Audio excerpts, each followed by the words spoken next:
So hello, what's up mga ka-lifestyle, magandang araw sa ating lahat. So gagawan lang natin ng reaction yung video ni Tito Mars, no? Kasi sobrang trending na, hindi naman sa nakikitrend ako, gusto ko lang inilabas yung aking opinion.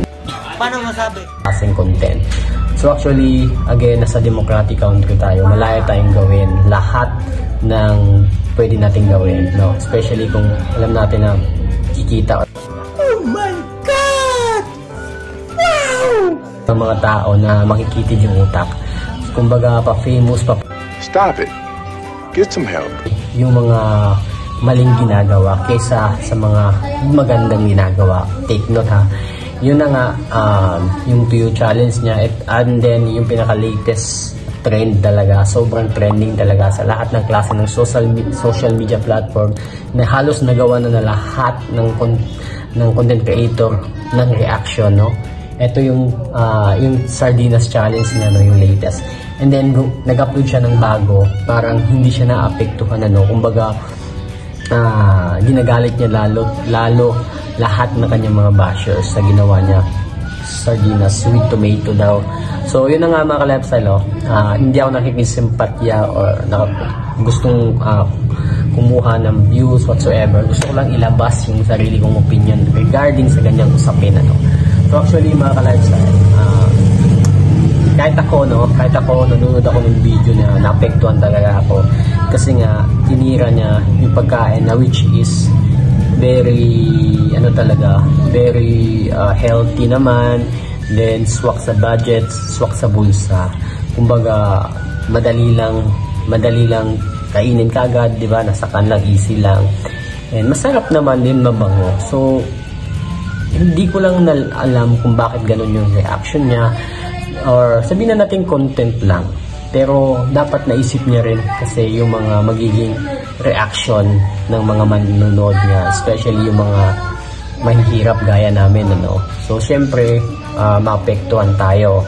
Then and most of all, maapektuhan din of course yung mga gustong bumili, gustong tumikim ng brand ng sardinas, di ba? Sasabihin nila, ay ganun pala, pangit pala ng lasa nito, so hindi nabibili, no? Baka maapektuhan yung kita ng mga brand ng mga sardinas. Okay lang sa Tuyo kasi wala namang brand, no? So yun na nga mga ka-lifestyle, no? Maling-mali talaga yung ginagawa niya content, pero kumbaga mapapansin niyo yung video niyang upload about sa, yun na nga, parang hindi siya affected, eh. So sabihin na natin, style niya to para mag-gain ng followers or viewers. Pero para sa akin, mali yung ginagawa niya content. So 1 to 3 days from now, magte-trend pa talaga yung video na yan. Maraming mga malalaking content creator ang papasok at igagawan talaga ng reaction yan. So yun lang, no, share ko lang sa inyo yung opinion ko na para sa akin talaga. Siyempre, nadismaya ako kasi actually kala ko maganda yung content nitong taong to, eh, no? Hindi niya iniisip ng maayos. Kung iisipin, kung tutuusin, yung sardinas is mas maganda pa, may itsura pa talaga kaysa sa kanya. Kukumpara mo sa kanya, no, mabango. Sa tingin ko ngayon sa kasalukuyan talaga, na dahil nga nag-trend, ginawa niya ng kabastusan yung itong pagkain na to, mas mabaho pa talaga to sa mata ng mga taong bayan, no? So yun, no, nasa democratic country kasi tayo, kaya malaya tayong gawin lahat ng mga pwede nating gawin sa social media. Actually, the very good example here, no, si Boy Tapang, no? Ginawa niya lahat para mapansin sa social media. Kinain niya lahat. In the end, na take down yung kanyang channel. But then, nung gumawa siya again ng channel, of course, nagbumagat. Kasi nga, may naiwan na siyang pangalan. So, ganun.